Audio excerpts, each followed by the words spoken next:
G'day everyone, welcome along, welcome to Steelhorse Station. It is a chilly, wet winter Monday in Melbourne. G'day Mark, I see you've actually got a few along with you. We've got a busy start. Good 3 or 4 folks hopefully in there, so great to see everybody. We are heading to Silverrun, as you can see, so let's trundle across there and see what we can get up to. It is 2nd of October. Now, I've been doing a few things. As you can see, the bank balance has improved. I hope everybody has had a good weekend. Let's just have a look at the overhead map here. Good morning, John. Hope it has been a somewhat summery weekend. It looked like Wimbledon had some clear skies, so I don't know what it was like in your part of the country. Mark, how many golf balls did you lose? Were you able to keep it on the short stuff? Now let's see. So got wet on the golf course. 5, you think?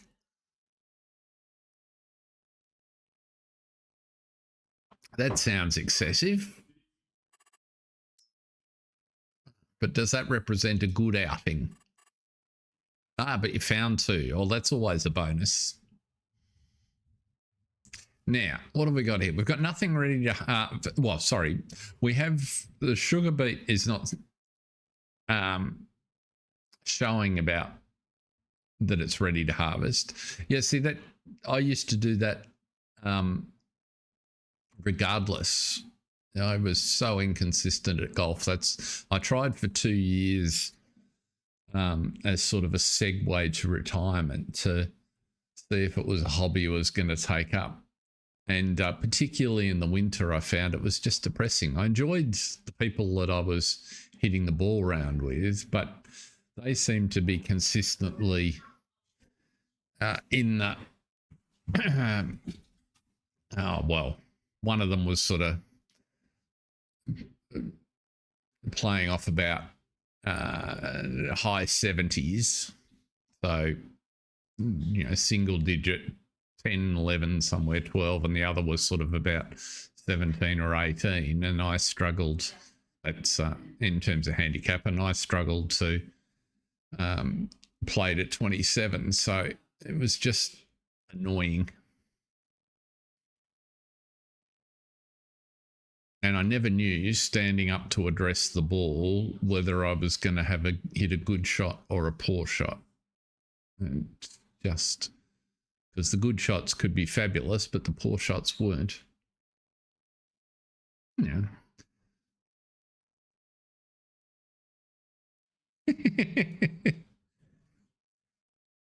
Well, I just figured after a couple of years of trying it that I would have got better slightly, or at least felt like I could, you know, string several good shots together in a row. I wasn't expecting to, you know, challenge Greg Norman, but just to be able to occasionally be competitive with these guys.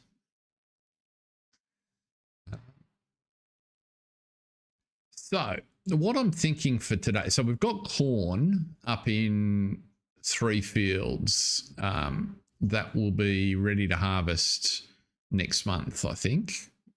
Maybe ready. It's not obviously not ready yet. Where's growing here? I'm seeding some barley because that's important. I've seeded grass in the sawmill fields. No, come the start of November, we want to harvest the sugar beet, I think. And I'm planning to do that a little bit differently than I have in the past. And then the other thing I'm looking at is over here. So on the sort of downhill slope that's a bit steeper out the side of this field, the hillside beets field, and in here where I've planted trees to repair the slope, I'm keen to see if we can sort of get some grass going, which will require planting it and reseeding it. But I want to have a look at, sort of in line with Jake's experimenting theme, if we go over here, I want to experiment with using, or trying to find the right equipment for the job. So this will quite happily pull things across the scope, but you can see here, he sort of cut a path in just to have a go. And if we come in here, once we start working across this steeper slope, that plough tends to want to fall down the hill rather than plough in a straight line. You can see it more as we get into the steeper land here. So looking across there, right? So this is a narrower cut because the plough is not tracking behind the tractor. So trying to figure out what would do the trick is important. Ultimately, where Jack's heading got a bit inspired by the FS25 announcement, and he's thinking that he'd like to, in the future, where is it?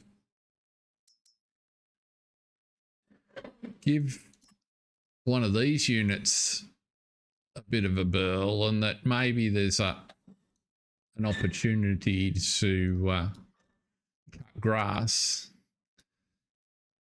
A cheaty plough was definitely, or some sort of ripper was the sort of thought that I had. So that's the, what have I actually got here? Have I got cheaty ploughs added?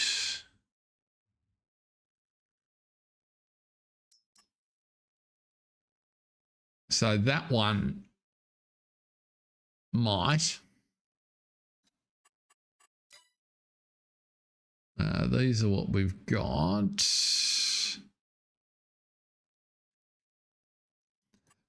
Yeah, Mark, one of you's thinking about that. Yeah, Mark's thinking about the real cheaty plough, which is the 6 and 9 meter versions of this guy that Mr. Sealy P uses all the time, and it doesn't have a speed limit on it either. I have used it somewhere, I just can't remember where, but something like that is the right brand, and it sort of fits the look of the farm, and it's reasonable to think that this would be actually sold by the dealer. So we might try something like that guy. Yeah. But back to the where was I? I was in there, wasn't I? So yeah, a unit like this, because I like the idea that it's got that wider wheelbase, and therefore could be good stability on the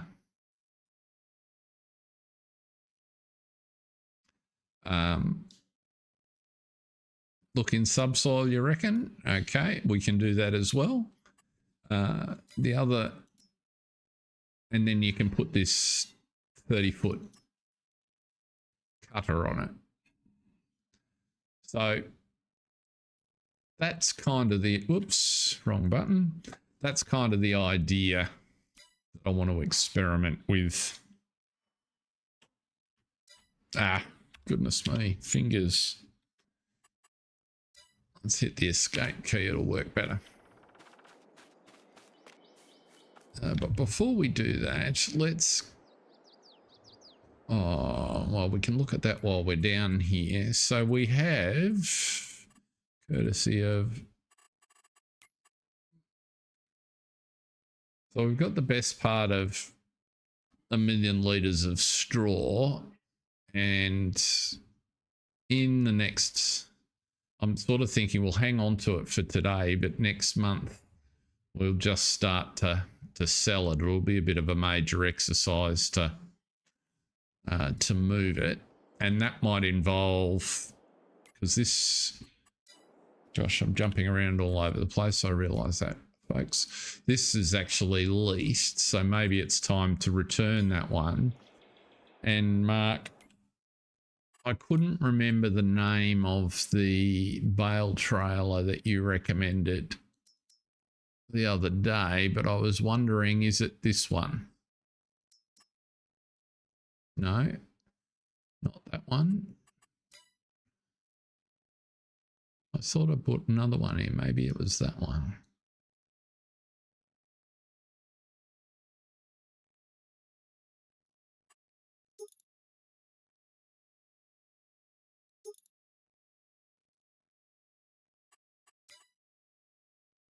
I thought I downloaded one that sounded like,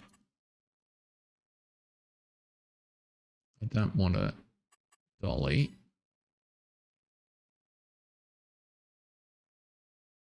Maybe that's the one I downloaded.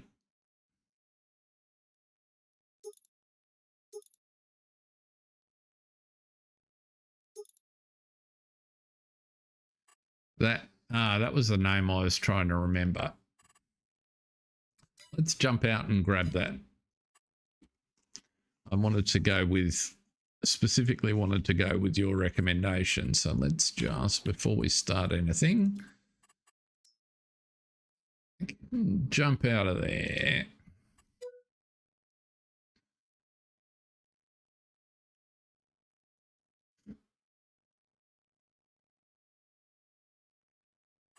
And go here. Whoops.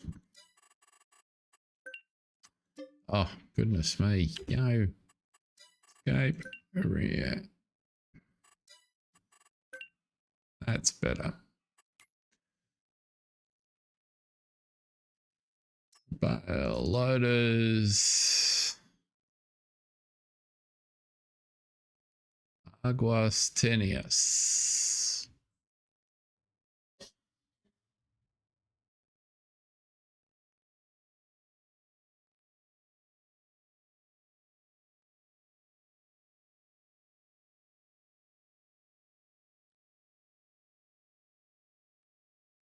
Where are we here? So much stuff.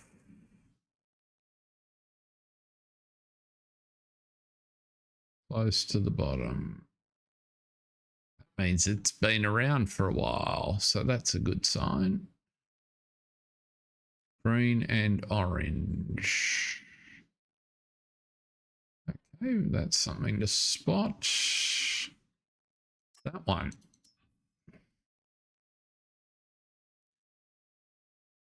Cool. Okay, let's install that.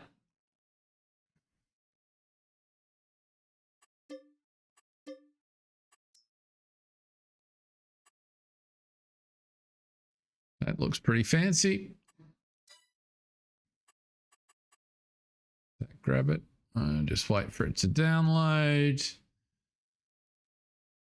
Oh, while we're here, the other thing which I was going to talk about is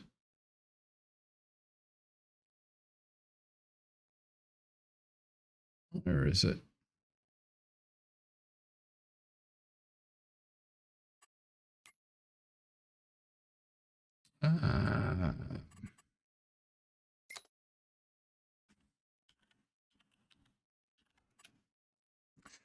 This mod. So you can see there what the description is, but it's intended to unlock decorative plants for Zelonka. And what makes it interesting is the way it goes about that. Have I rated major service? Okay, while we're there. Where was I?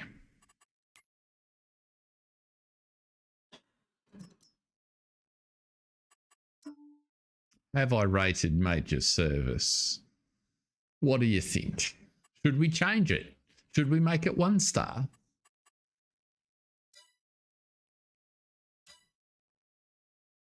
You're welcome. Lucky, hey.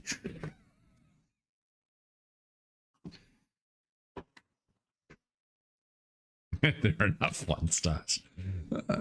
You can never have too many 1 star ratings, Mark. This one's the best. Now, yeah, so we'll talk about the Zolonka mod in a minute, because I've loaded it, despite the text. Where are we there?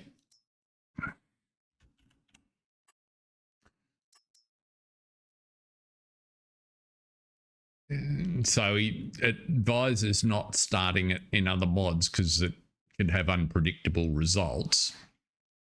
And he included some warehouses, which I'm not interested in. But I put it on just as curiosity once I saw how it worked for this map. And now we need to go and activate that trailer. I haven't passed it, have I? Yes, I have. That was always a good start.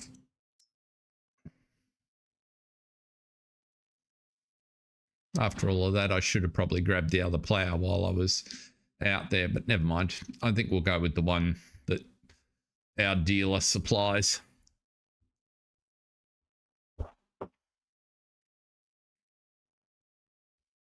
It feels more of a nod to realism to be doing 4-meter runs across the slope rather than 9-meter runs.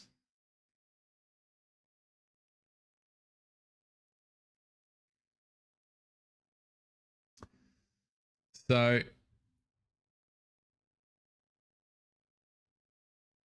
where we are,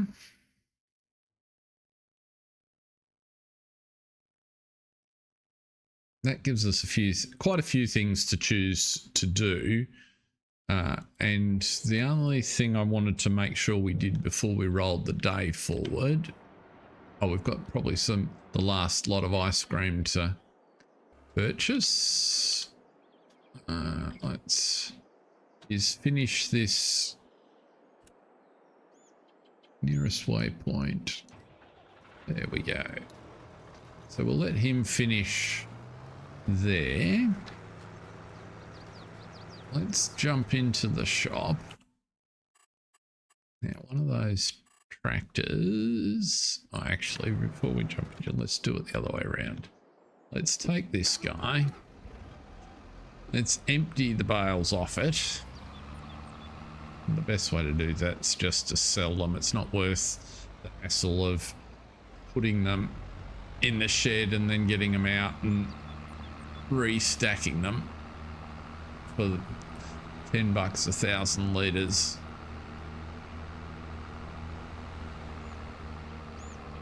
The handling costs are different.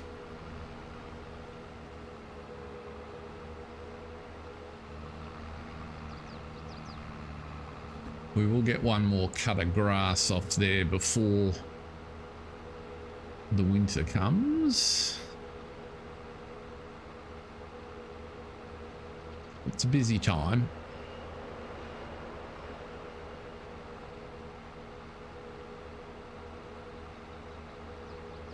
And Jake does want to make a payment off the mortgage before Christmas so that he can demonstrate that his intention is in the right spot. We've got another couple of $100,000 coming early in the new year.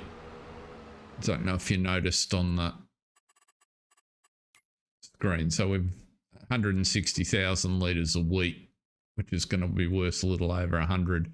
Another 35K's worth of soybeans middle of next year. And we haven't got the corn or the sugar beet in yet. So There's some... I went one building too far, didn't I?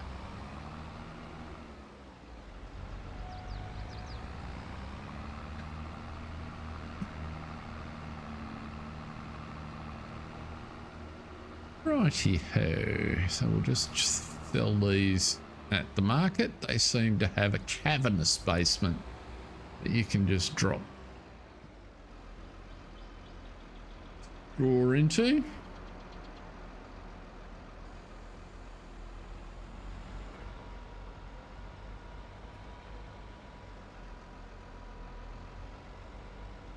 Remember correctly, it's on this side.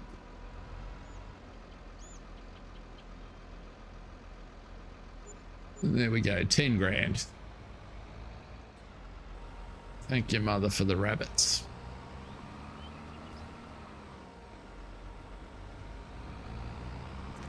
Righty-ho. What we'll do is we'll drop this guy off and we'll purchase some other bits.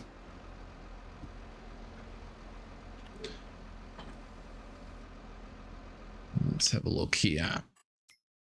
The bale loader we can return, so that wasn't costing us a lot, but just gets that off the slate. And now let's, oh, you reckon look in subsoilers, John?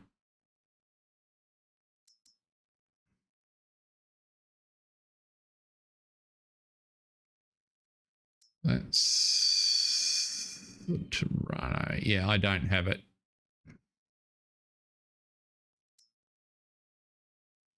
That's the closest, and that's for me. It is also.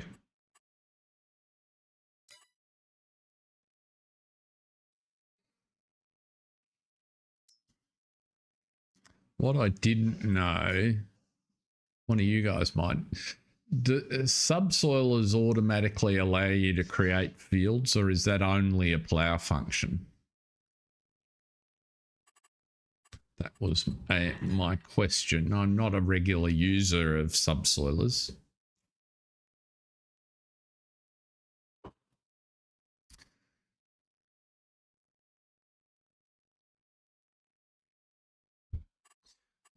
Right, so we want one of these. Now, you can use it to create. Okay, cool. What do you recommend, Mr. Haythorne weights? They look very similar to the Thieving ones.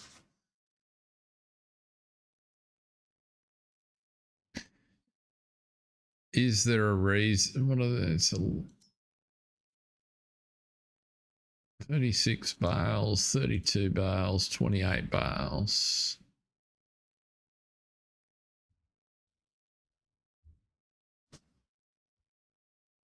Don't think we need the 42.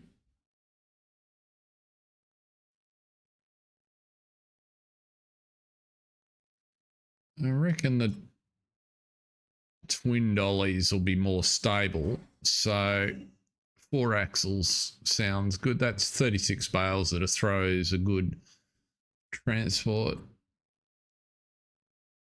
G'day, Grant. Welcome in. We're just buying some equipment. So we'll put auto load on. I've taken universal auto load off. Pin hitch is what I want to stay with. The colors we're using tend to be that color, and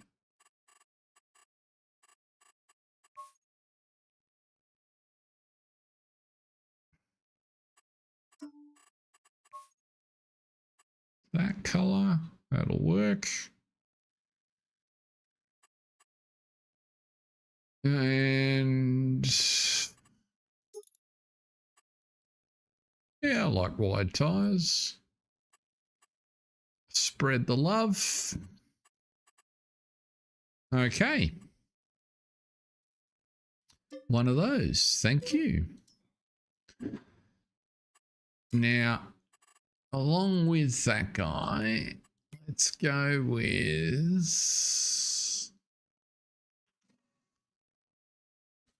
plow. I'll try this, give this guy a whirl. There's nothing. Spikes, chisels. They look the same.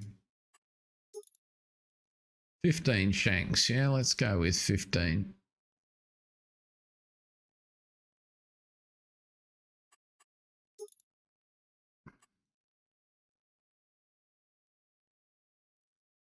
Modern chisel. It doesn't look like that's changing anything.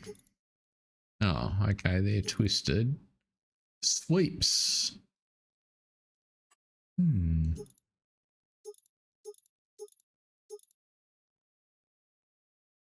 We don't really want...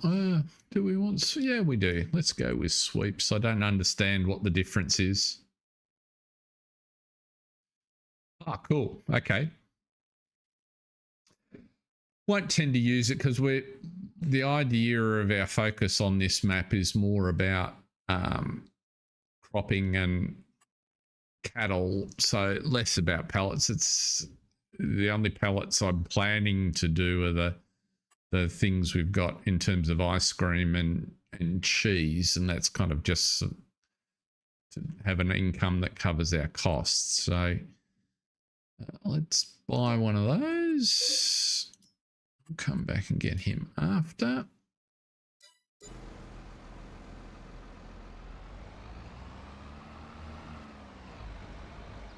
So got some cash. That looks like a fairly stable looking unit.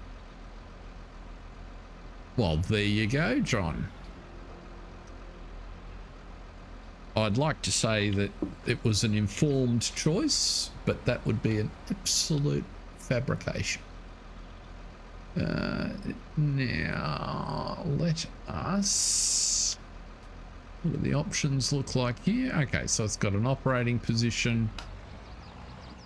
This looks like it'll do the trick. Tows nicely.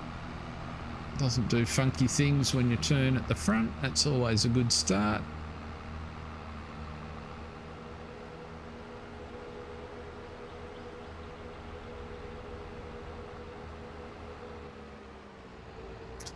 Welcome along, those that have just popped in. Great to see you. We're getting ourselves organised. We're going to run a few experiments shortly, and we will roll the clock forward to November. I'm just waiting for the assistant to finish seeding the barley. We put some grass in there.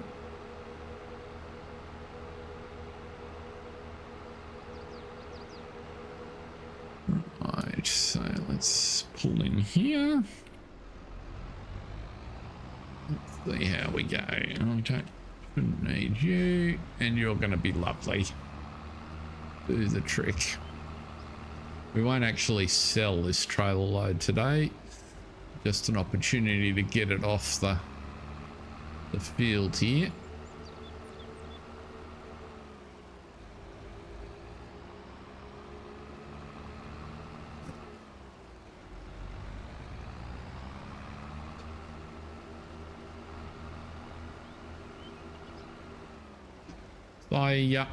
I had an interesting day. Well, I found it interesting yesterday. I learned a whole bunch of stuff. I managed to find the videos that Giants had posted of the presentations of a couple of the presentations at least were at FarmCon, and in particular the modding ones that had been done. They were obviously presented in German, but they'd very kindly put subtitles which made them entirely consumable. So I found those quite useful, to me at least, to fill out the picture of some aspects of what was going. I mean, certainly what struck me by the end of having watched all of that is that all they've really introduced us to as a community are what I'd call foundation changes. So whole swathe of detail things that have changed in the engine all looks pretty good.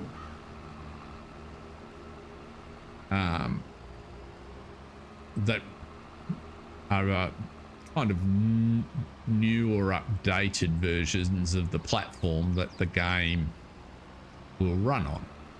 And what that means is I don't think we really know much at all when you kind of step back from all of that about what the game's going to provide. So there's lots more to learn, but it is interesting to draw some conclusions from what they have announced. Right, so that field's ready to cultivate. We want to do that now. How's that other? Just tab through. He's still just about up or on the headlands. There's 4 headlands I asked him to do. He's got enough seed to finish, so that's good. So what we might do is take you back and grab that plough, because I don't want to run down there in the case.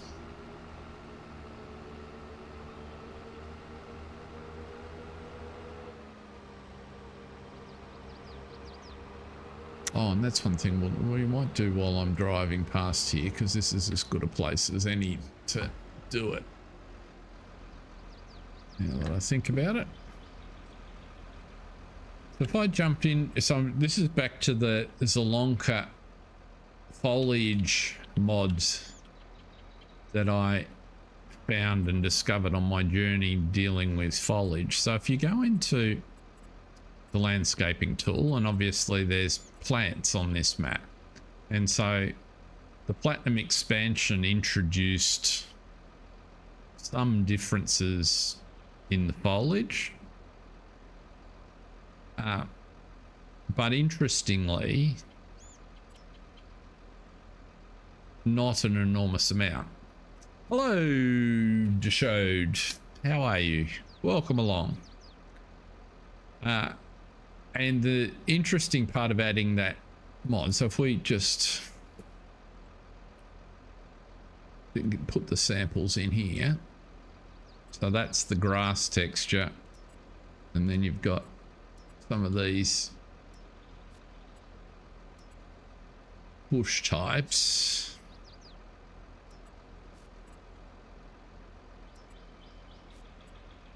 Which were the unique plants for the Platinum expansion, yeah?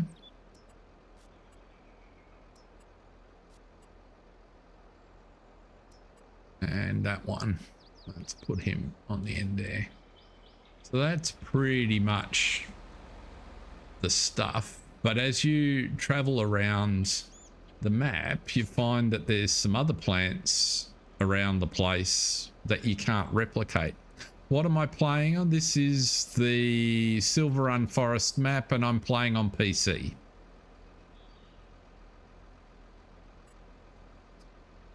So if you have a look at the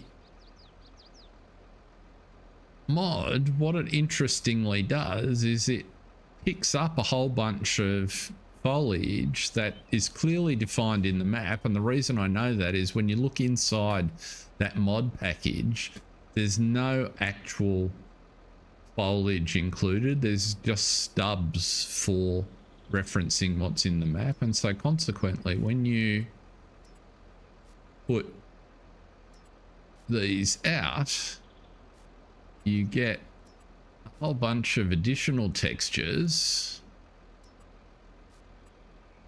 that you otherwise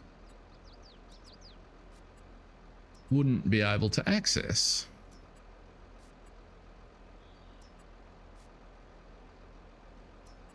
And not all of them are here, right? So it does give you a warning if you try to put one that's not in existence, and these last few aren't actually included in the map, but what was interesting is the number that are. And so as you can see now, when you look a bit more closely at these, can I show you mods? I can't easily show you all of them because there are many.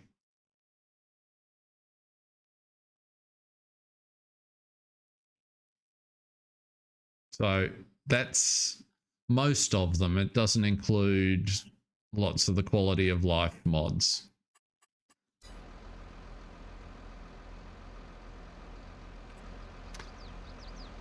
So I thought that was quite interesting. The other thing that's interesting is these things like this flower here,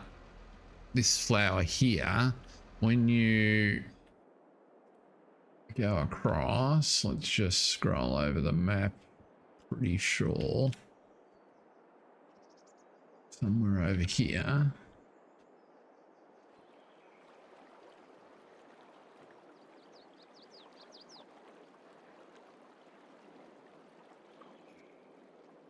What you'll find is they're used in general textures, but not in that density of planting. So some of these flowers, and it makes a big difference if you want to do a garden or those sort of things.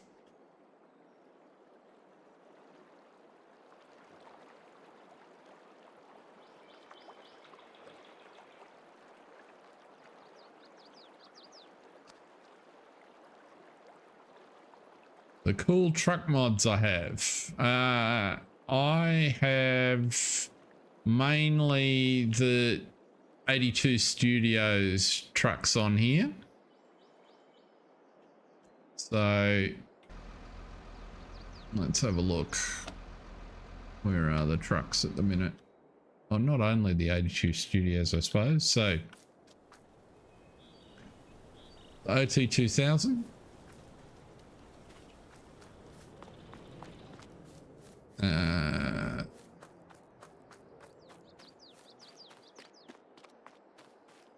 An old school Mac.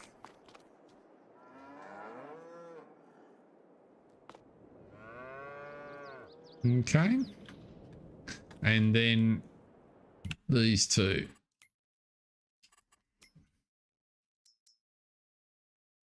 Right, so the OT2000, the Mac we just looked at's the 700, and then the two TLX T9s.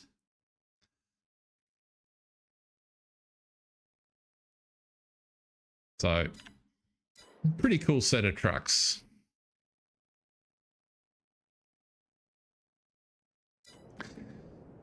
So how about that? So I thought that that was a bit of a win for the good guys. It begs the question why.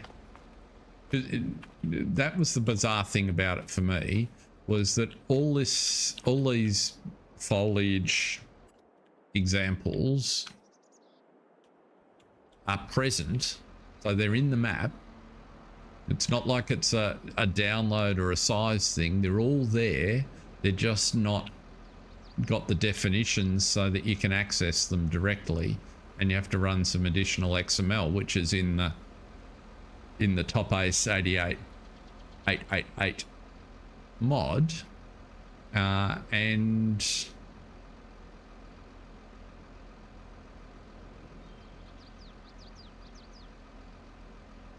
can't tell.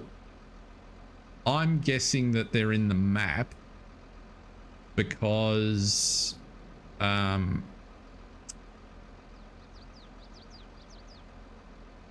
you don't get those textures. You get a different list of textures when you run this against the Lonka.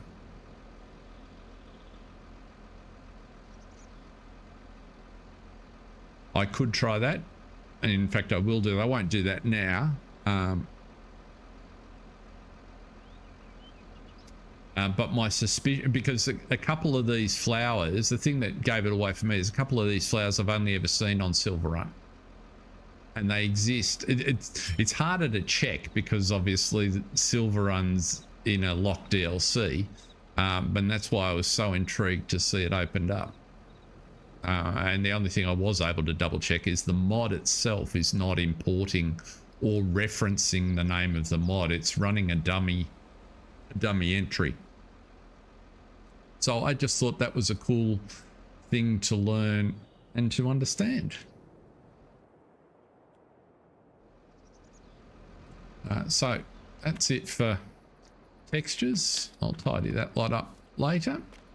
But that makes a huge difference, doubling the palette. As the reason I ended up there is I was hoping that the same trick would work for textures. It doesn't. So because textures and foliage work just a little bit differently. But nonetheless, it was still quite helpful. And if you want to make a garden or something pretty, that makes an enormous difference. Horticulture indeed. Indeed. So let's grab our plough.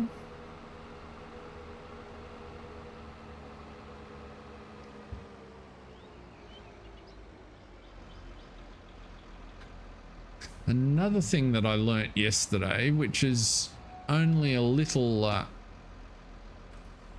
very minor potential thing, but I've yet to do some testing on it, but it was just a throwaway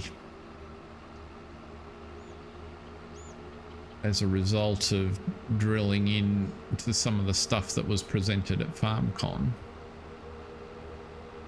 So the AI engine that's built into the map,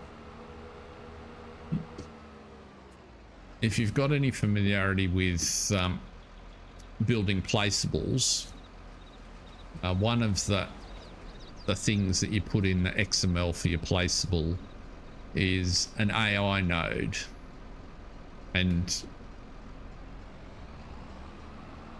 it's pretty obvious that that's what the AI uses to recognize that it needs to go to a place. What I wasn't aware of is that there's a direction associated with it. And simply put, so if you remember that every time we've looked at maps, you end up with a little Cartesian axis, three-way axis, where X and Z are the ground coordinates and Y is the vertical coordinate. Well, it turns out that the AI engine is hard-coded to approach or pass through the AI node in the positive Z direction. So you might say, well, what does that mean? Well, that means might be easier to show an example. So did I prepare one? Let's just jump out on a completely different topic to what we were talking about a second ago and go to there, and just give me a second to have a look. We'll grab, actually, let's look at Mark's mod. So Dessert Factory, my 3D. Okay, let's open that up.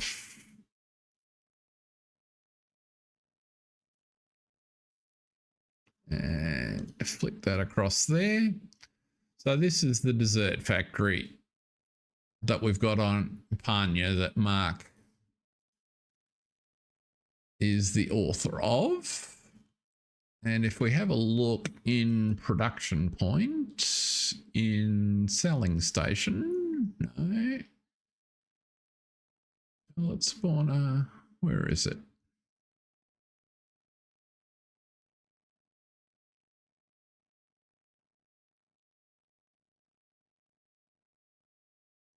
Try that again. I hit one of the correct buttons. I just need to hit both of them. Now, I'm trying to remember. Where is...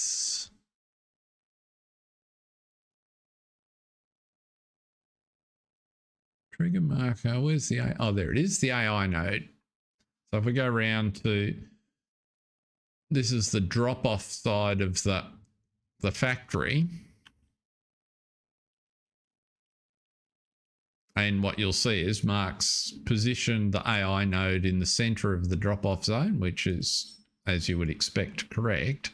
But what I hadn't appreciated up until now is that the blue is the Z-axis. So that's the convention in Giant's editor. And so the AI worker is going to want to come from this side and drive in this direction through from left to right through this point. So when you place this building, if you position it that, for instance, you've got a fence here, the AI is not going to be able to resolve a path, and so you're not going to be able to get the base game AI to visit this facility or to visit this point. And Giants don't make it particularly easy, because if you now think about, and we go back to the game, which will go there, and we'll shut that because we don't need that anymore. So if we now look at a mod, oh, actually, no, let's turn on the triggers.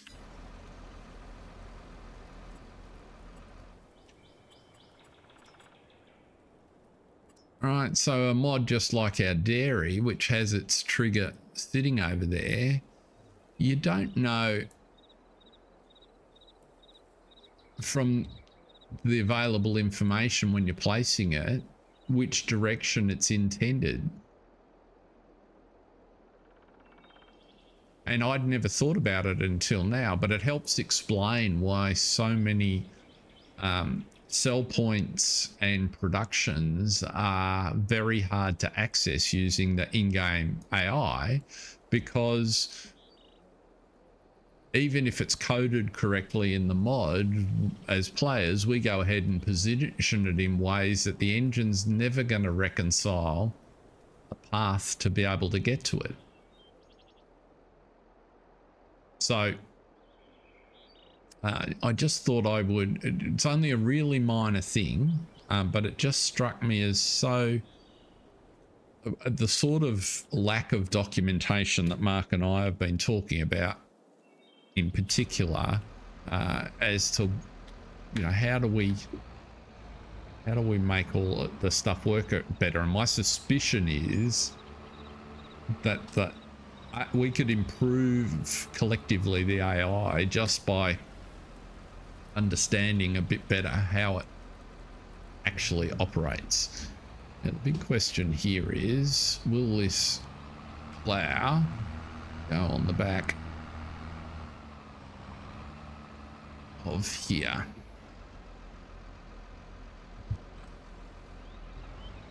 Let's get you out of the way. Didn't think about that very cleverly. So, a little bit of information, just whoops.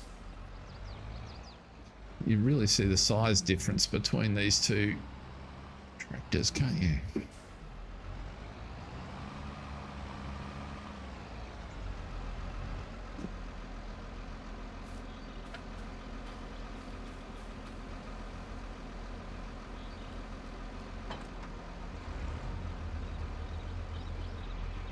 Do that. Come on, start the engine. Thank you. No, I'm not going to be able to tow it with that, am I? So, and as soon as I put it on a hitch, it defeats the purpose of having it on the 3 points. So, it's okay. We'll use the other tractor.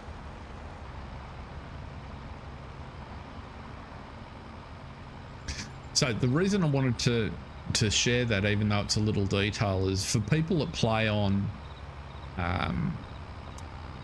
console, giving some thought.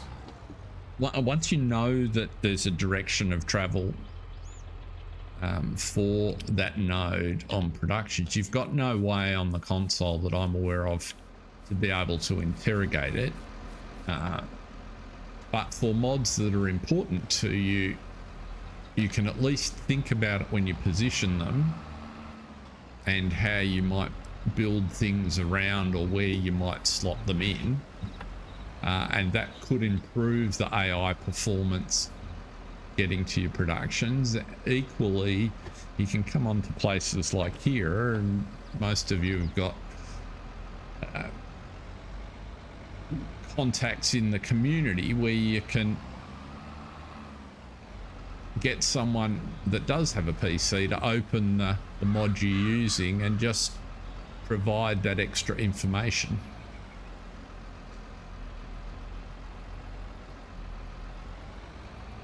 Now, the question that I had to Mark, because I haven't given it any thought, and happy to put it in a stream with 10 folks if someone steals the idea, well and good. How difficult do you reckon it would be to create a little indicator mod which drew an arrow, a direction of travel through the AI node for a placeable mark? It was just a general background map mod that when you opened it in placement mod, putting an arrow to show, because I reckon that could potentially be quite helpful. So what I want to see, we're probably going to have to create fields. Let's see how we go here. Well, that's fairly civilized. That's working all right. So this is the area where we want to plant some grass. So you can see the trees. I've sort of had a bit of an experiment. I've planted some in rows. We can clearly take some more out. I probably planted too many. But the idea is we want to be able to grass this slope, because we can't crop it. It's ridiculously steep from that perspective. But I would like to grass it, and then we can potentially harvest the grass off it and yet still stop the erosion. That's kind of the concept I'm going for anyway.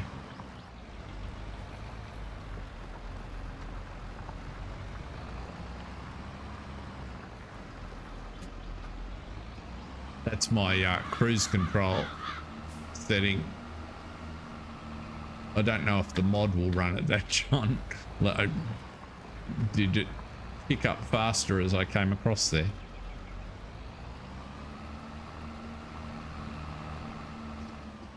Let's have a look on a straight section when I get back round the corner.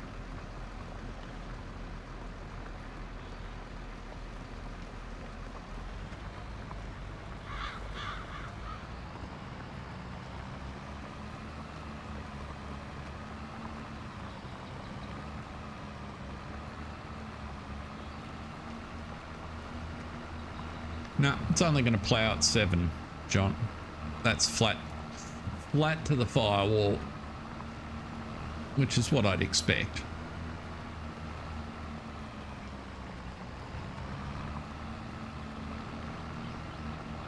So we don't have to do the rest of that today. We've run out of seed just before I finish the barley, so we'll run over there with a little more seed.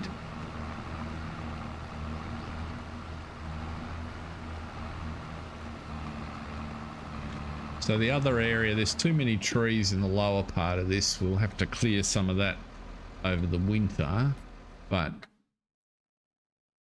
what we're going for across this slope, the back of this slope here has got quite a lot of clear sections. So we're ploughing here now, you can see. So there's a few strips. The other idea he had was potentially, rather than planting sugar beet again, you might recall way back in the beginning, he strip planted lots of these fields, is to pick some of the flat areas beside the tracks and put some sugar cane in.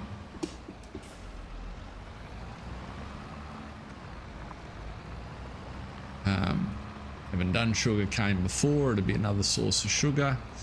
Don't want to be doing fields of it, but planting it alongside some of these tracks, probably not terribly geographically accurate, but might be just an interesting experiment to run. Let's just do you there. Oh, we got rain falling. We have to. I think the rock needs to go. I agree. Have to. That'll be an operation to.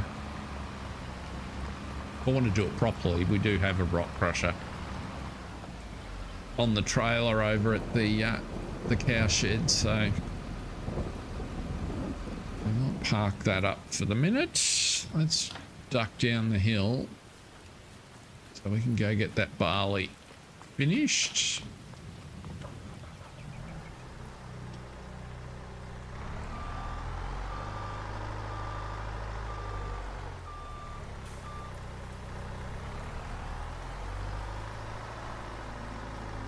Welcome along. It's a busy night for a Monday night.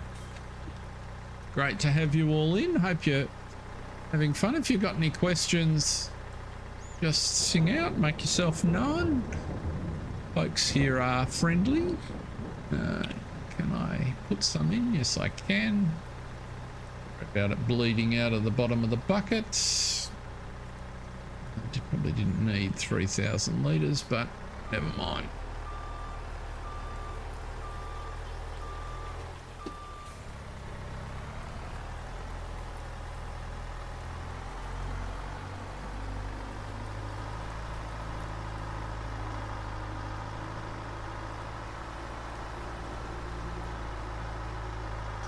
Just duck down to the barley.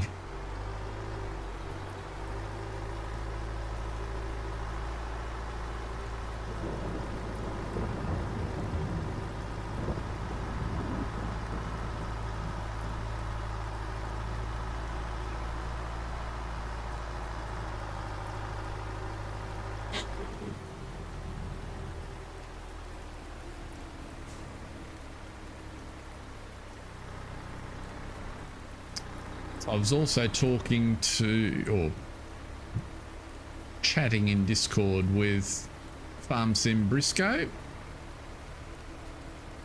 He thinks he's getting pretty close to being done now on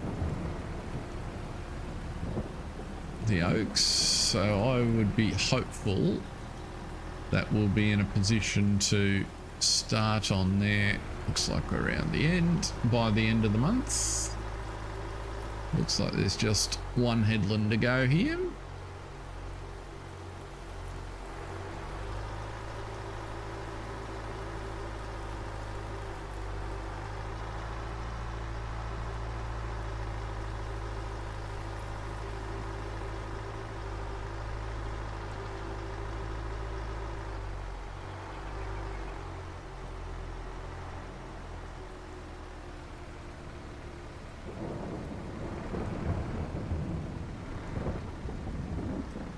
Good idea to get him to shut that hatch there. We don't need water in the seed hoppers. Oops. Now let's just make sure that's actually lined up, or else we'll have seed.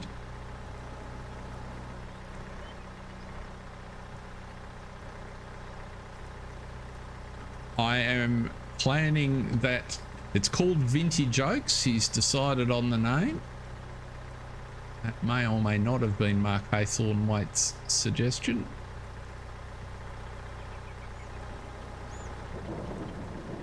And oh crap. I hate it when that happens.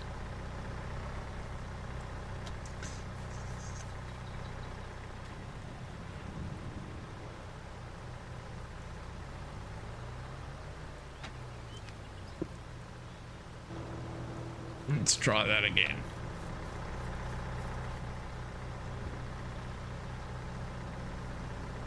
Part of the reason is because I've got the Tip Anywhere mod active on here.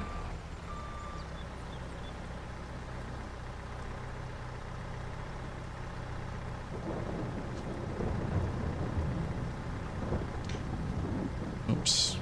That would help turn the steering wheel in the correct direction.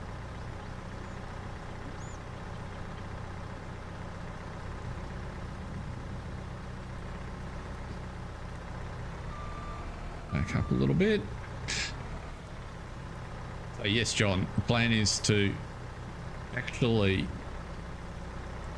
the minute, do a I'm thinking there'll be enough material and enough scope, given that it's a 4x map. We'll do, I'm going to try something that I've not done before. And the map's called Vintage, but we're going to play the... Where are you going?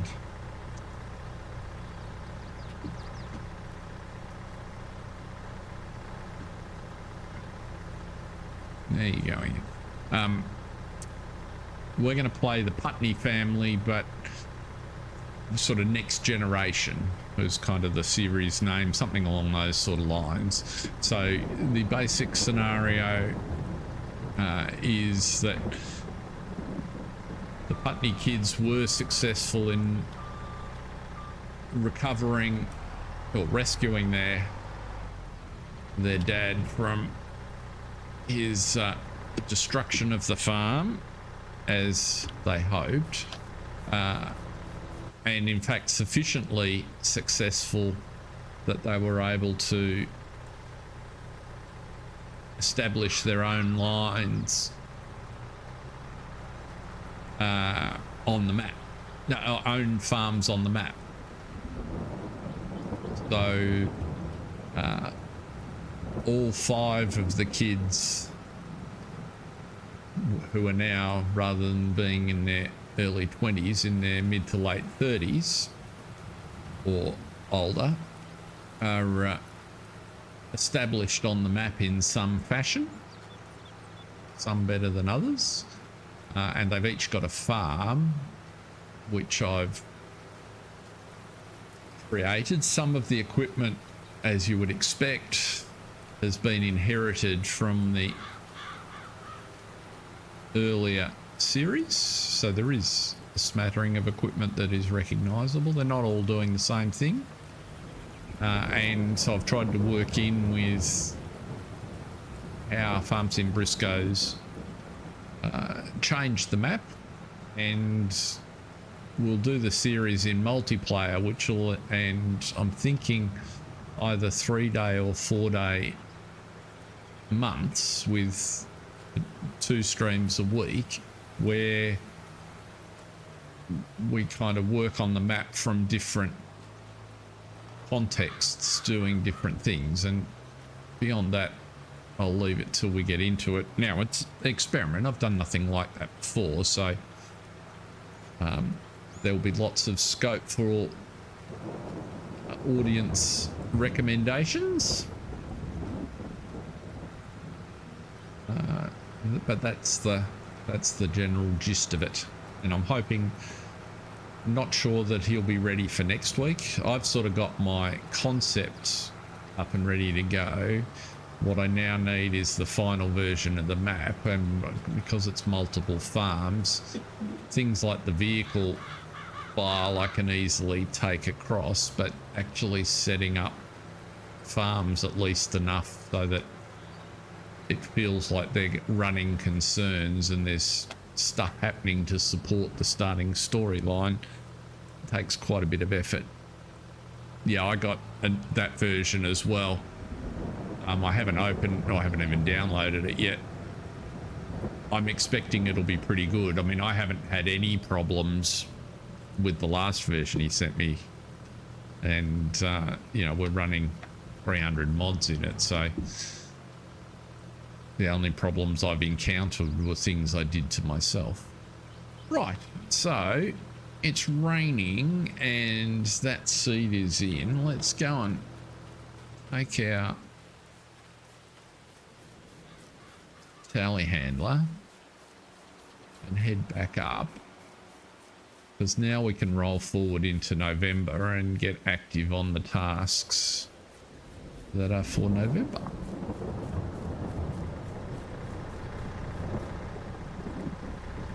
And the only challenge I've got is that I want to be sure that or moderately sure that I'm on his release version, so that, because once I start, it'll get very difficult very quickly to move to a new version of the map.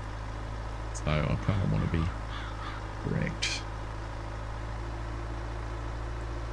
But possibly next week, if not maybe the week after, is where we're heading, which is okay because we've got plenty of work to do on here.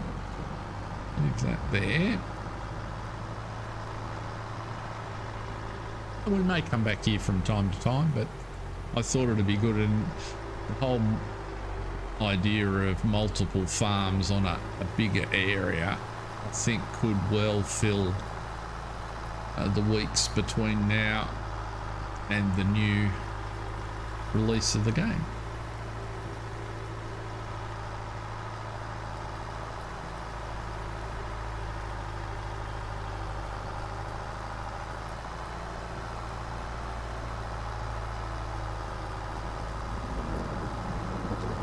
I thought it was quite interesting to see some of the things, just the short excerpts about GPS. I think from what I've seen and from my modest amount of knowledge about the engine and how these guys seem to do things, I think GPS will be very helpful to console players, which is kind of its first objective, but it'll very quickly become a significant limitation, because it looks like, because we've only got screenshots and the limited demonstration they did at FarmCon, but it looks like the GPS courses are not dynamically generated, but in fact hard coded into the map for the fields.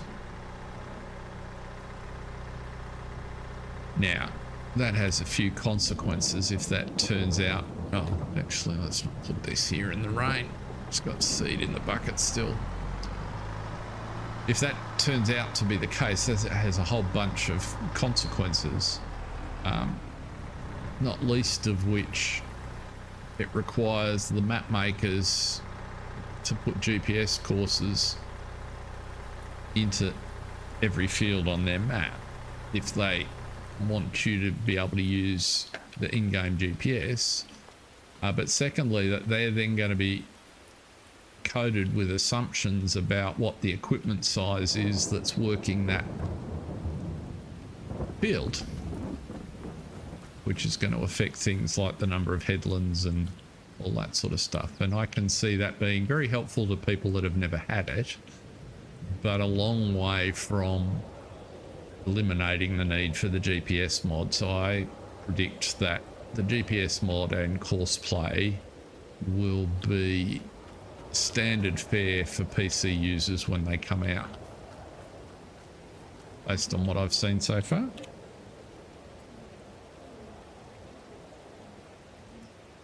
And depending on what changes Giants have made to the engine will of course dictate how long it takes for those things to appear. But that's just my tuppence worth adding up all of the bits that I've seen so far.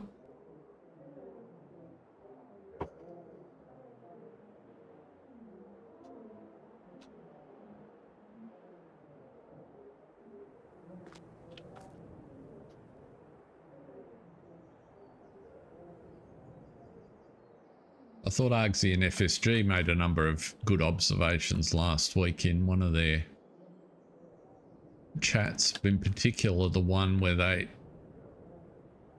kind of were thinking a bit more deeply about, now we're in November, so we need to do a couple of things for November. We need to go, we need to check that our corn is ready for harvest, which it is. Excellent. So then we need to go here. I'll come back to my thought in just a second. So we want the 310, which is the 300 horsepower.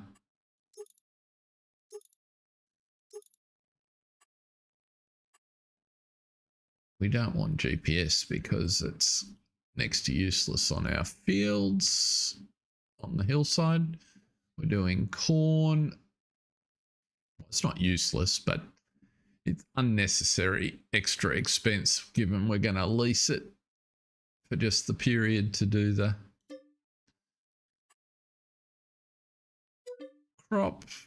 We'll take you, and we want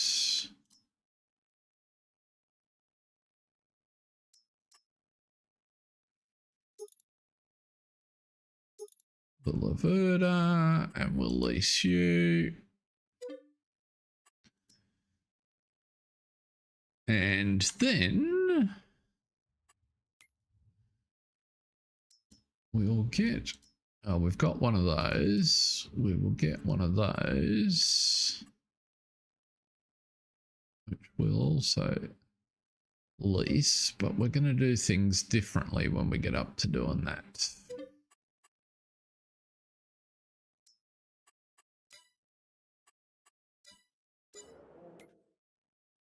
So let's go to the shop, pull you off here.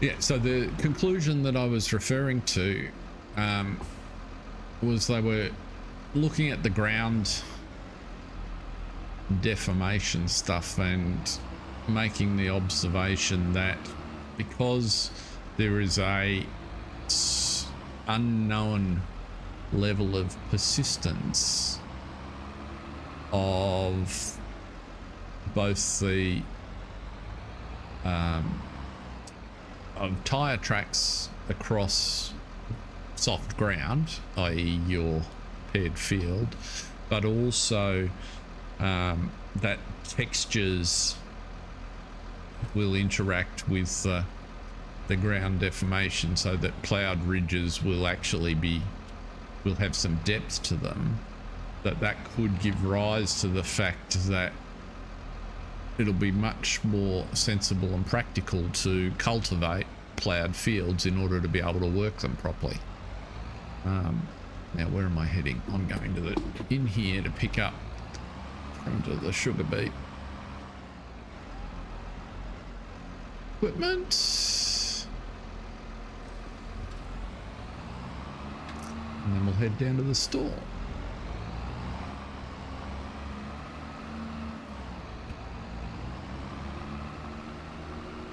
So I thought that was a good line of discussion. So we'll wait with some interest to see what the next releases of information will be. I'm guessing, like most of Europe, over the next 4 to 6 weeks we won't see an awful lot. I don't know when I don't know anything about what the trade event calendar looks like. To know if there are things like GameCon or ag shows where they're likely to drop more information in the schedule. I just have no awareness of that stuff.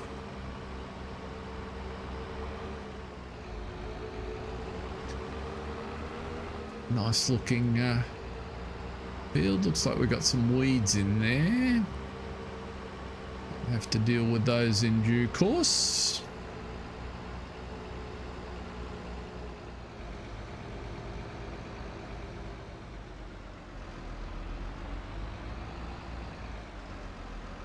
Now I was wondering,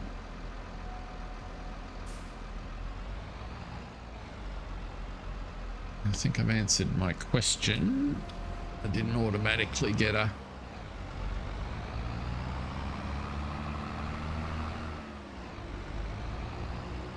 trailer for the header, so we'll do without. I think trailer will be too much hassle where we're going with it anyway. Good to see also Giants can position the header so it's hard to put on the equipment. That would make sense, Mark.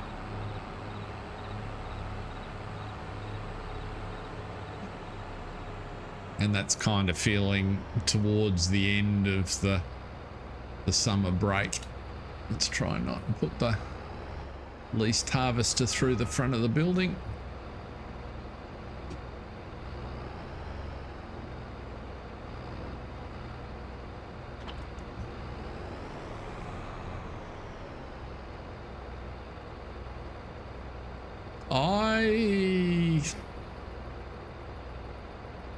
I'm skeptical. I don't think there'll be much. Well, to the extent that there's hands-on provided to any outsiders, I think it will be a very small community. You know, I'm sort of thinking gold partners. It certainly won't be open. But I'm tipping that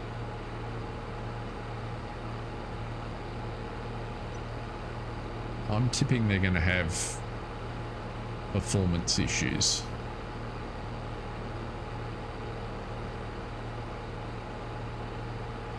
That are going to take them some time to sort out. Or just fit. Oop, but didn't account for the post. Just as well it wasn't our header. Sorry about that, Chief.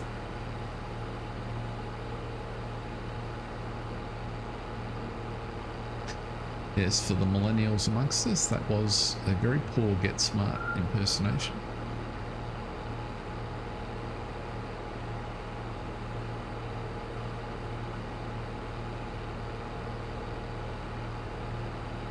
Now, corn, we might as well. Wonder if I can get this header between the gates on the entrance to this field up here.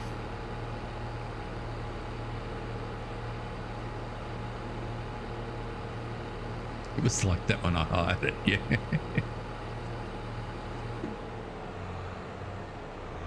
Possibly, John, possibly.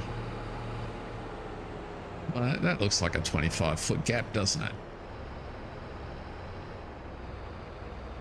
Yes. Oh, there's... Except for the collision on the light. Oh, I've actually got straw up here to bale that I'd forgotten about.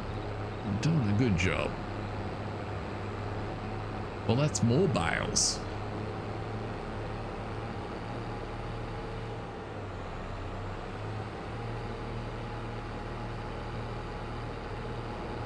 There we go. There's a corn crop.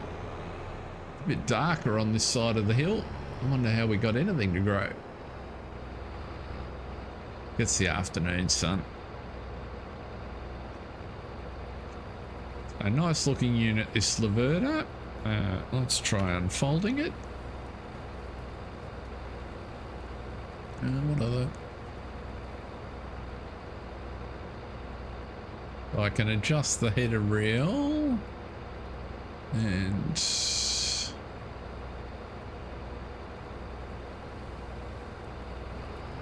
that's about it, I think. Let's turn you on. Oh, goodness me, what am I doing? It would help to put a corn header on, wouldn't it? You guys are paying even less attention than I. Or were you just happy to see me drive all the way up here having leased a grain header?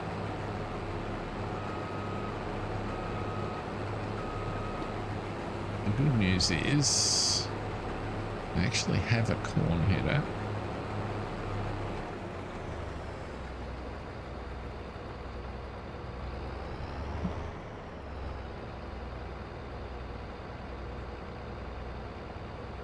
Wonder out loud, people. Wonder out loud. How do you... That's better. Let's go back there. Up the hill. Now we have to cheat. Well, we'll also learn one more new thing. I don't know if that... This corn header will fit. Let's find out.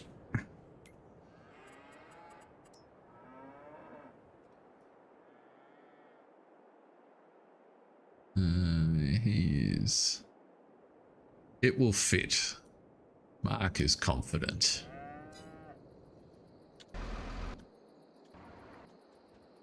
We've got lots of ice cream there. That's good. Come on. Oh. Where did... Oh, I dropped it over there in the trees.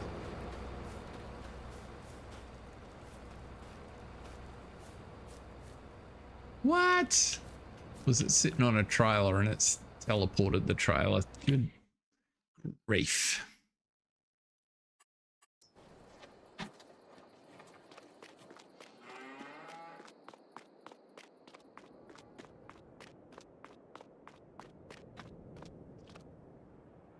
Right. Ah, wrong button. There we go. I'm sure it said teleport to A row. We know we can move this way.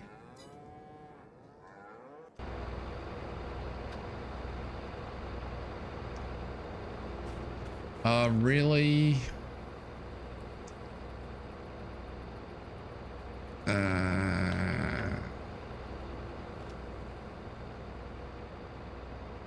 It's because I need to reset.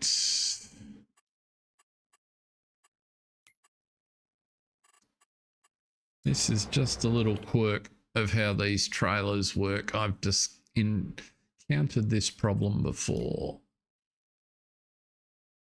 I don't want to reset the header. I want to reset the header trailer.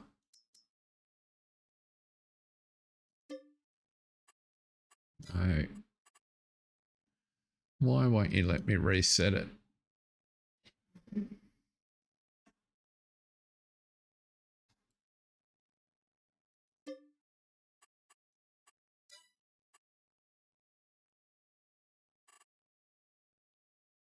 Can only reset from the map. Ah, that's why.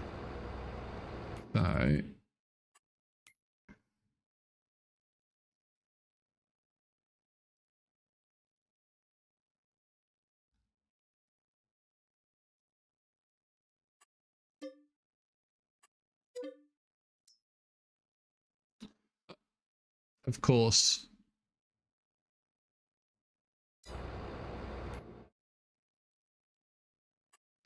Let's reset you because we don't want you.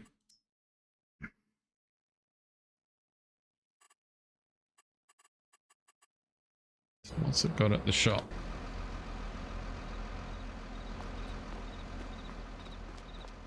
Okay, so the trailer's there, which means where did the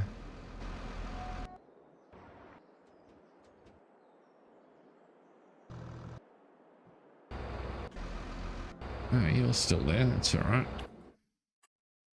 For a horrible moment, I thought it had reset the harvester.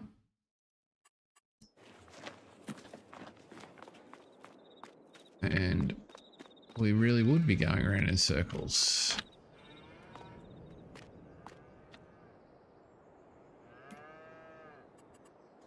Third time's a charm. Yay!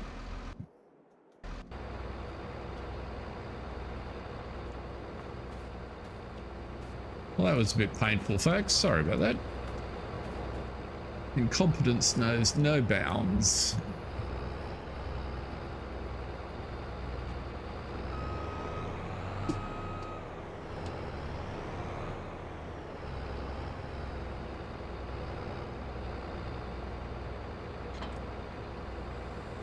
As usual, Mark was correct. So now we should be able to harvest some corn. There we go. Got there in the end.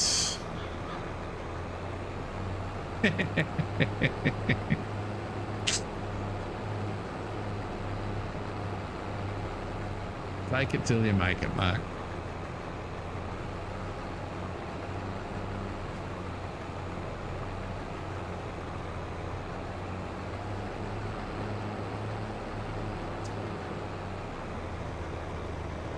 So we've got 4 fields of corn to get in, and this guy handles the hillsides really well. So you can see him sort of dynamic suspension works a treat.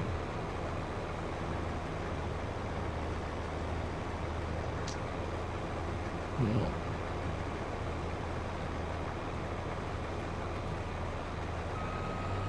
see there, as it extends out to cover the slope, I think it's really cool.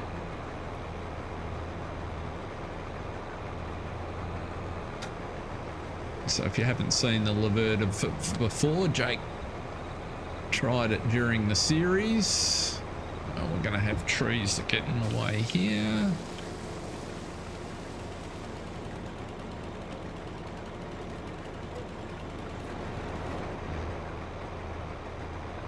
One too many planted along the water's edge.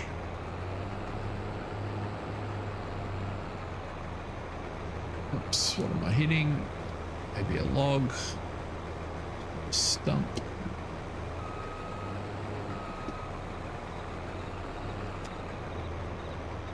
Let's try and get out of the tree.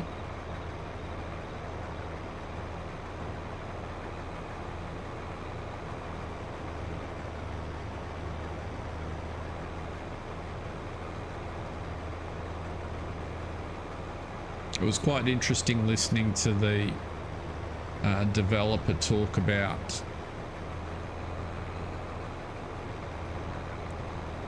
how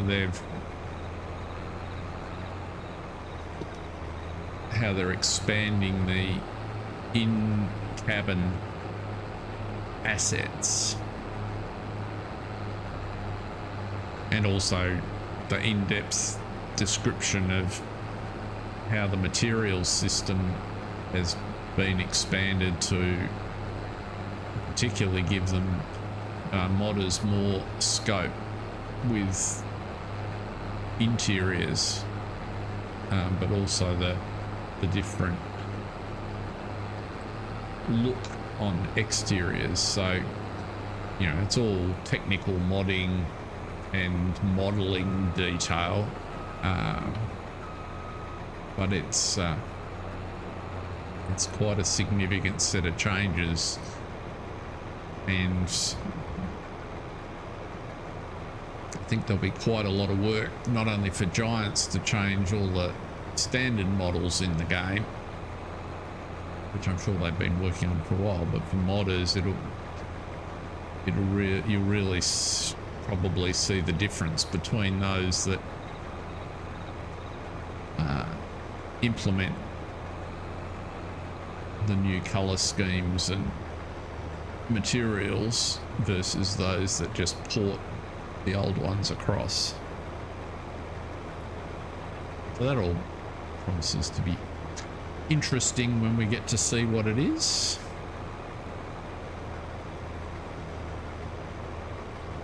There's quite a lot. We're going to get quite a lot of corn off here.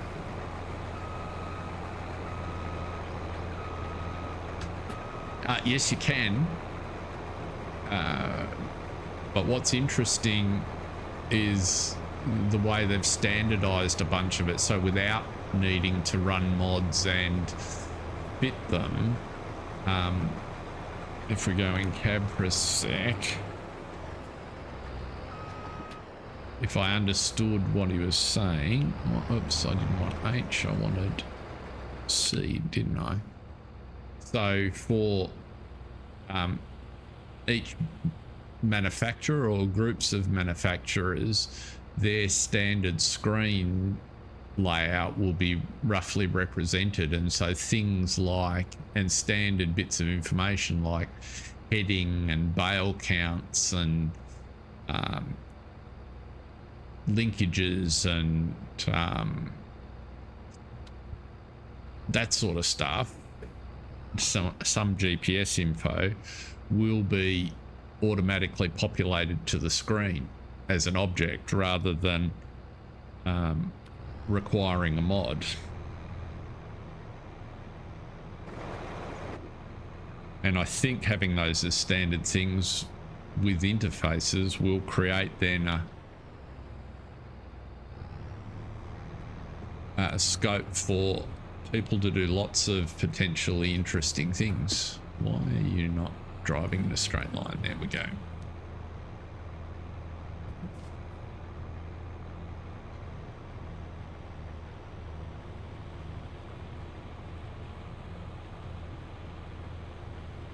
So that'll be quite cool.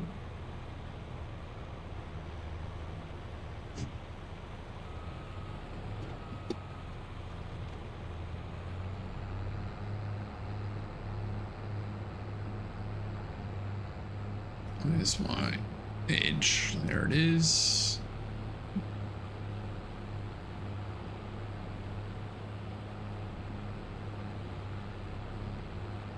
What's the time there? Half an hour to go. So we'll fill this load.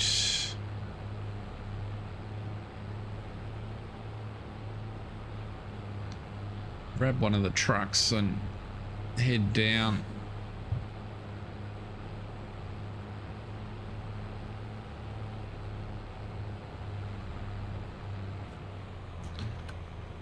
So we can empty.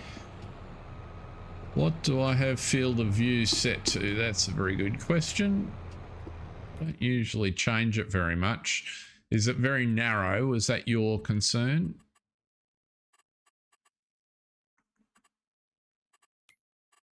Can I look at it in here? Gives you an idea of how infrequently I've got to do it before I open the game, don't I?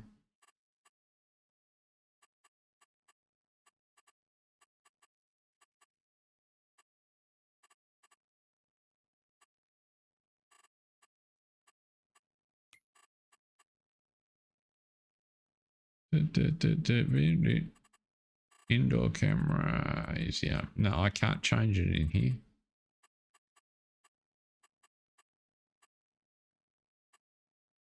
Ah, easy dev. Good point. Good point. What do you want it to be?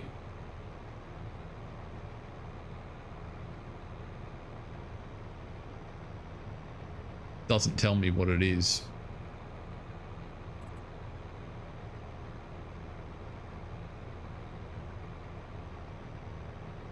Go with 60, say.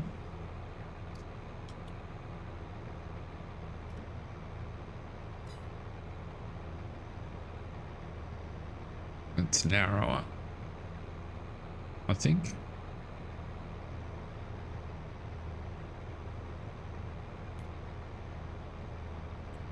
$95 mark once.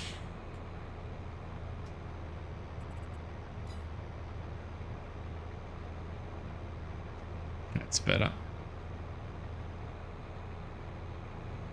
95 will do.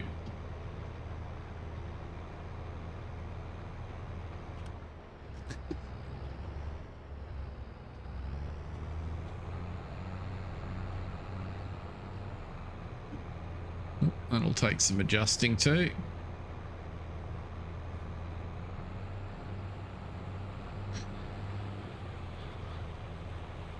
It looks a bit weird to me, but probably because I'm looking at a wide screen.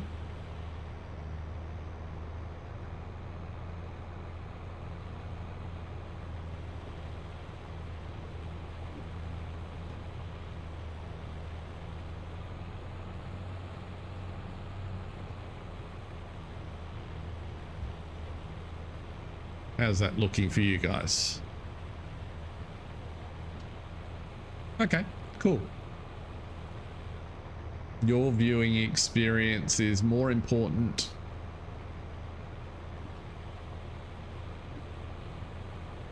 And it's always hard to tell how it comes across. It's a while since I've sat and watched my own stream.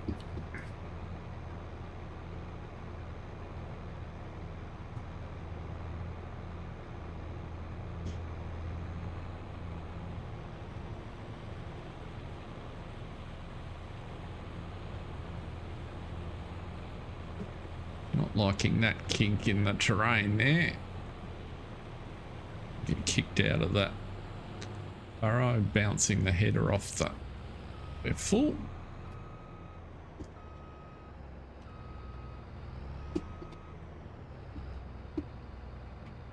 Let us grab truck like that one.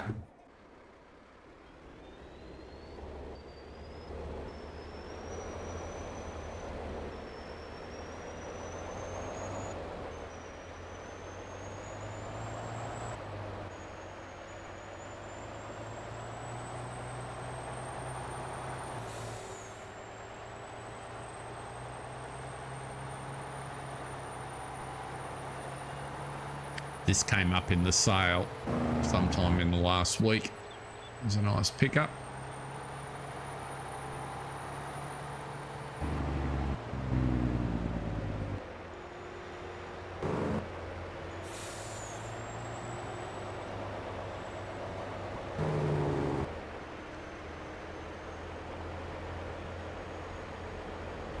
Anybody got any interesting plans for the coming week?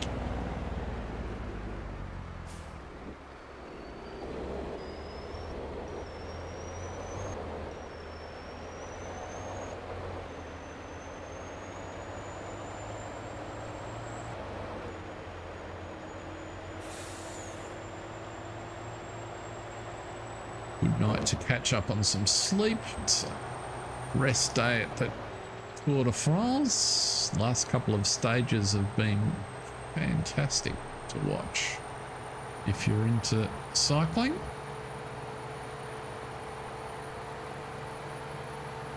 I think F1 we're off to Hungary this weekend, if I'm not mistaken. Budapest.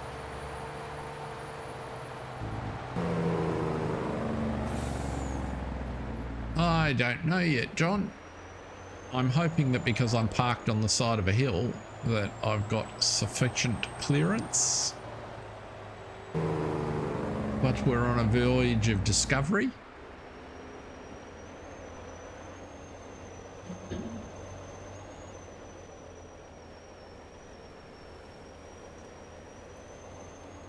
We've got enough terrain elevation changes, we ought to be able to make something work. From memory, the clearance is pretty good.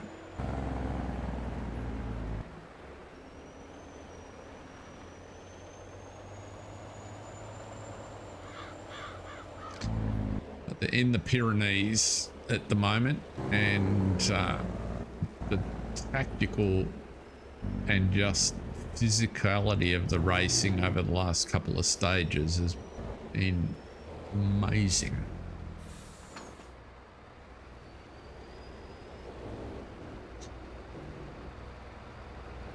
Plenty.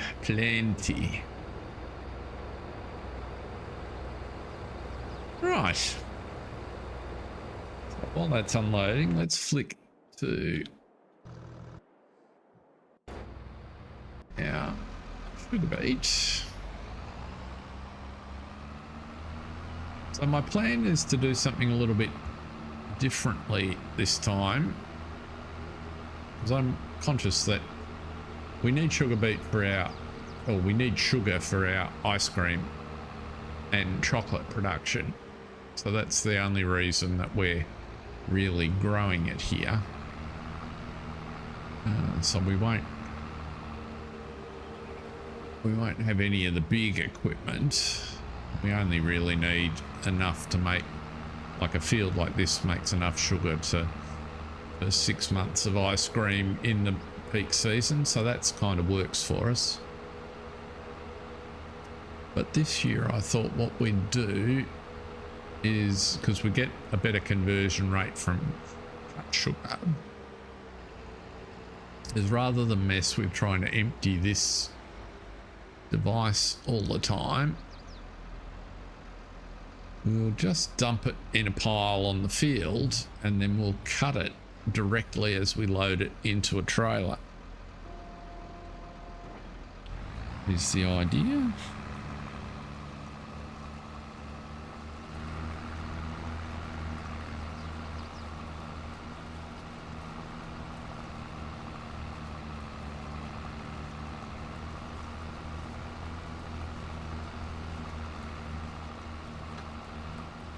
Yep, we're getting sugar beet. That's a good start. So we'll clear a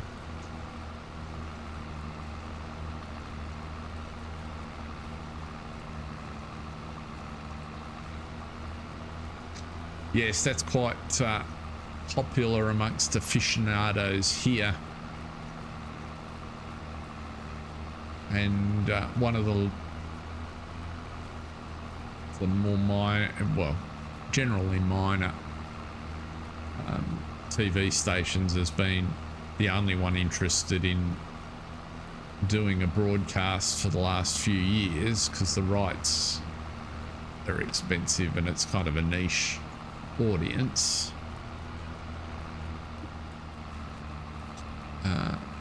But they've built a really good product around it, so they've got good commentators that for the most part have either competed directly on the tour or just outright serious professional cyclists in their own right, male and female. And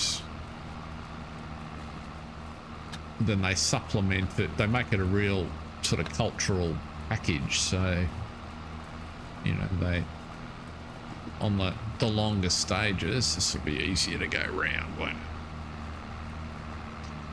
You know, they have a French chef does a regional cooking segment, you know, on the at an appropriately quiet part of the stage.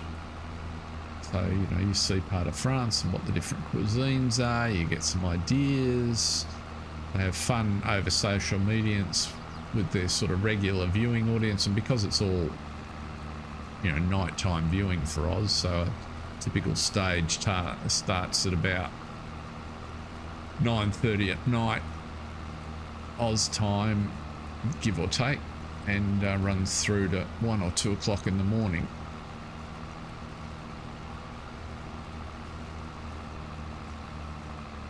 Back to last week's stream. Is crop destruction on? Good point. I don't know, actually.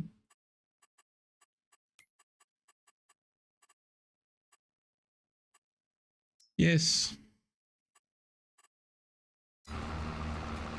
Good catch.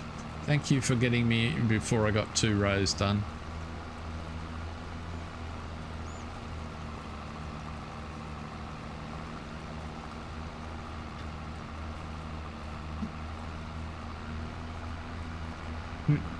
That's causing it to get a bit more on the hop. I did wonder why it was a bit slow and didn't twig. It's just we're making space here. Just etch out an area where we're going to drop this. So the plan is to dump a mountain of sugar beet here. And then what I want to see if I can do is something that I'll show you in a second. I haven't tried it in advance, which is always a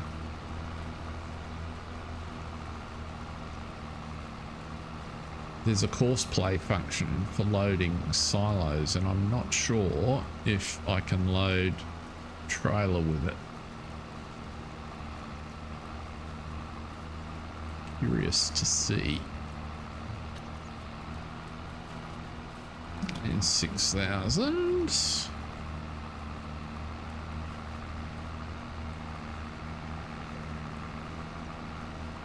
What we might do. I'll drop it over here. It shouldn't matter which field we dump it on. Let's just dump it over here.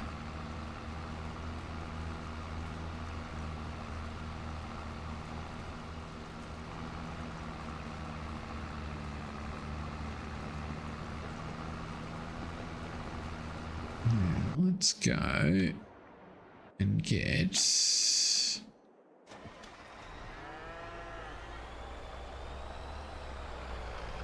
the vehicle.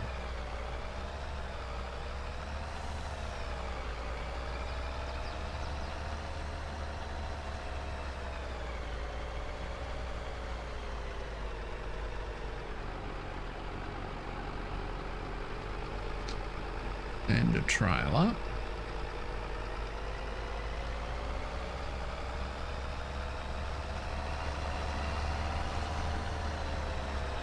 This is very much an experiment territory, and if we run out of time today, we might come back to it.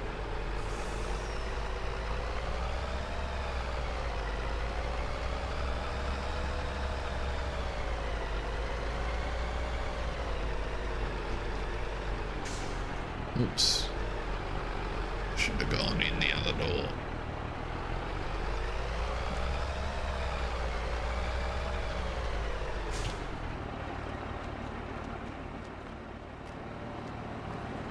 What drawbar sticking out through the door?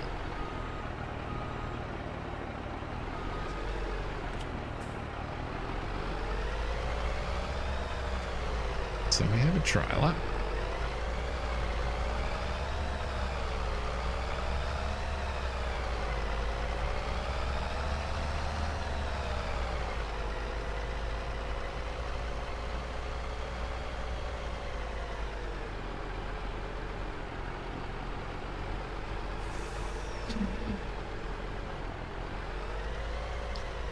Park there. Yeah. We want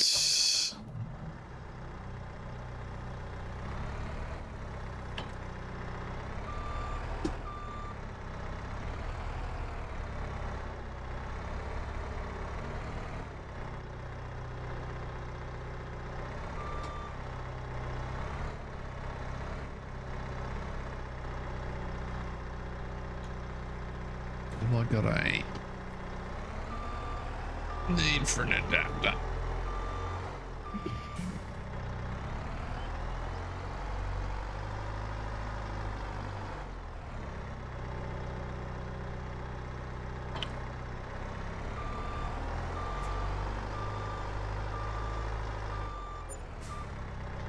Too many bits of equipment.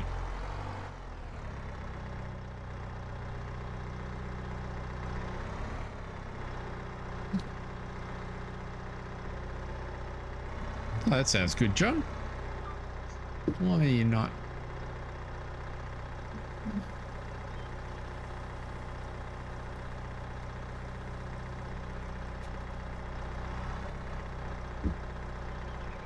What?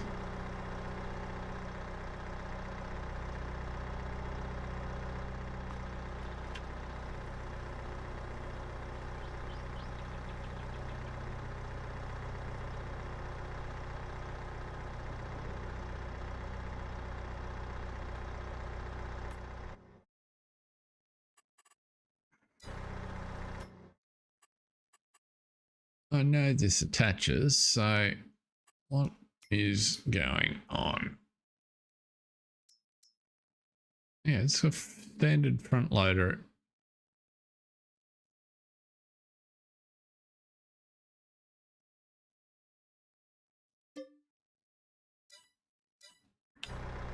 So I put the front, or maybe I've put the telehandler to telehandler adapter on.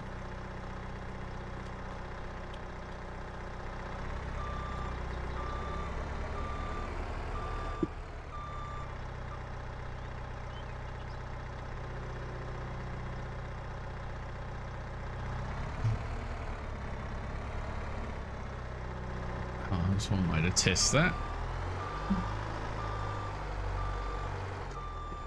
If it connects to the bucket, that would be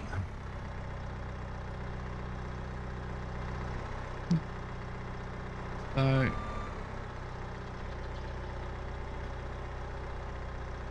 Oh, unless that's a wheel loader adapter. That's the only other thing it could be.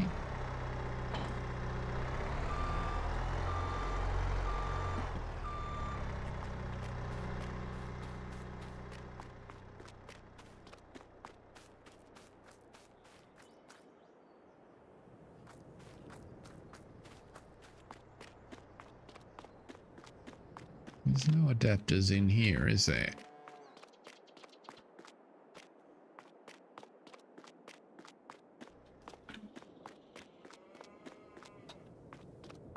Nothing hiding in the weeds. None over there. That's really weird.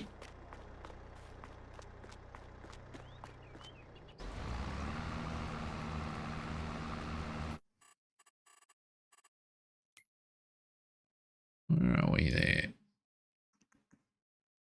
What's that one? That's that. That's the bucket. That adapter.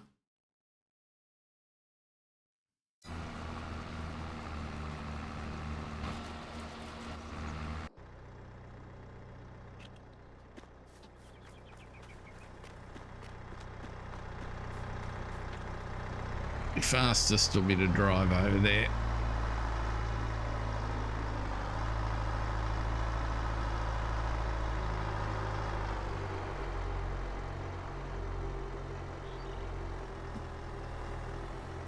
Is it a pub catch-up, John, or a meal catch-up? Or both?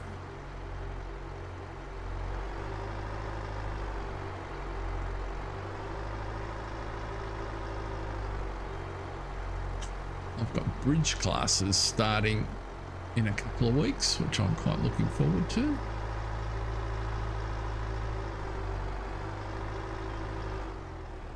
Alright, that's not it.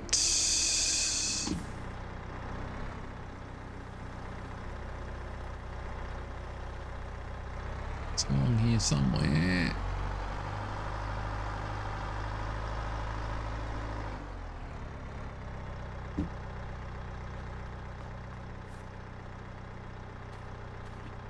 Forestry implement, where is it?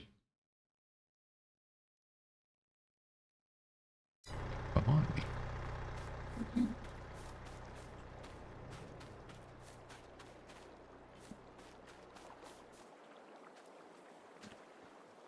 Under there.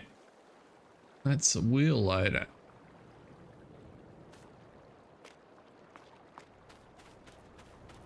That's not the one I want.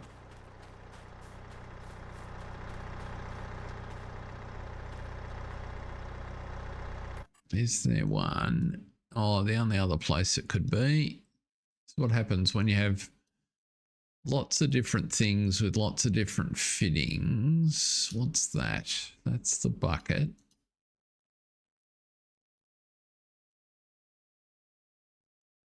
There it is there, I'll betcha.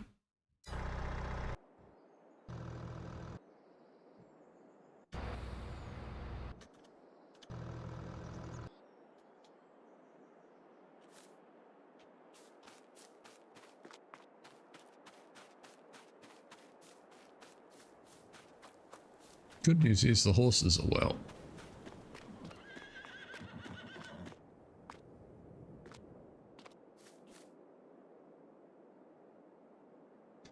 Teleloader adapter, right.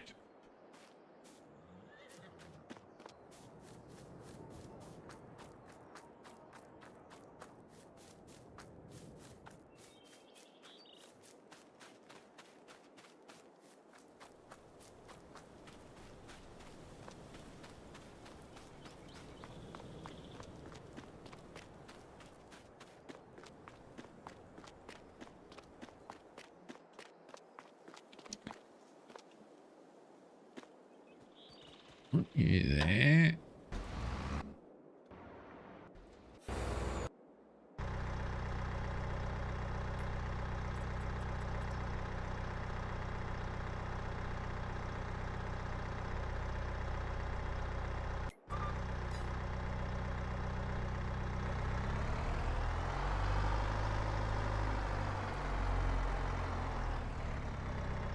Goodness, John.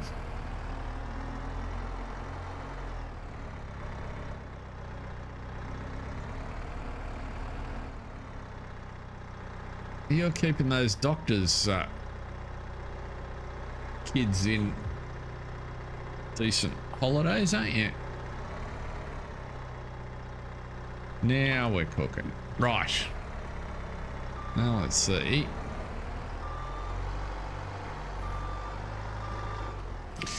We can actually make it do what I was interested in.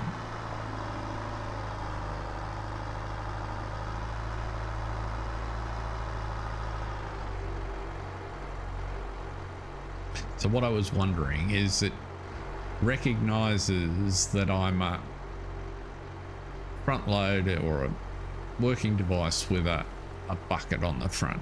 So can I fill a trailer rather than a silo was my question. I have no idea what the answer is. So I thought we'll just give it a whirl.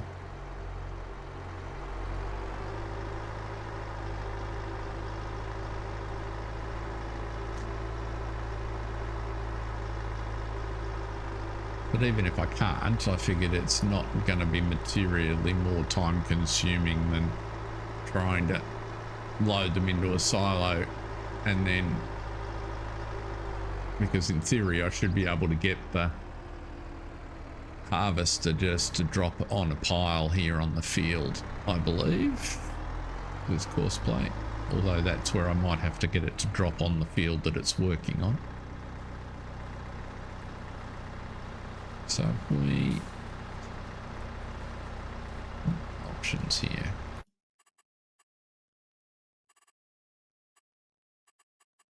Hillside.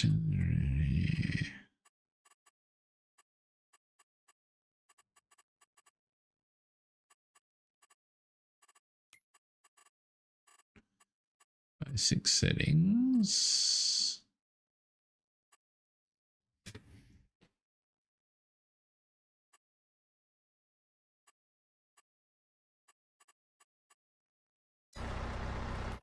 So if I go into the work menu,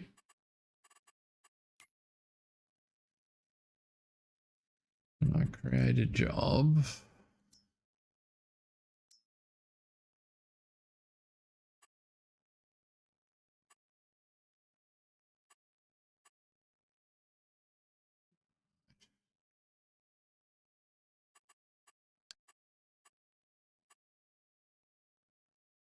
let's see here. Right, so target position is here. Loading position is there.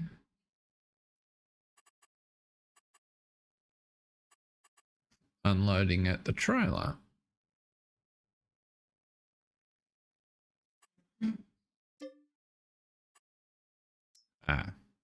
So that's the answer. It actually needs a heap in a silo, not a heap on the ground. It's okay.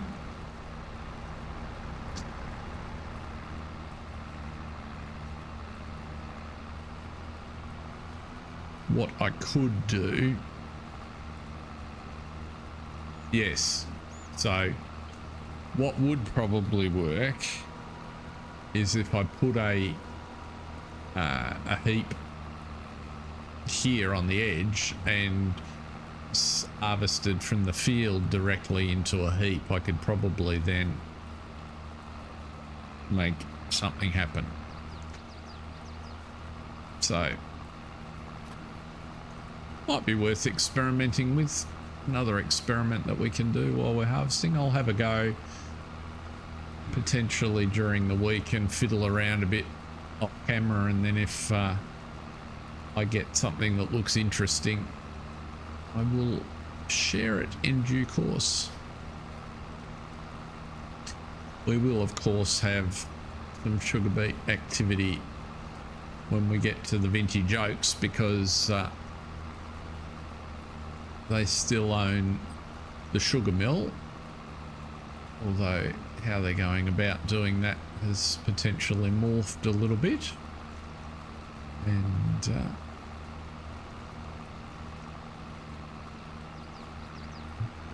more of that story later.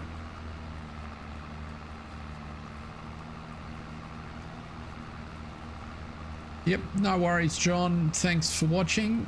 I will sign off for everybody here now. Thank you, everybody, for dropping in tonight. It's been quite a good crowd. Enjoyed having you in, even if I've managed to bumble through a few activities. Hope you all have a great week. See you next time. Thanks for watching. Bye for now.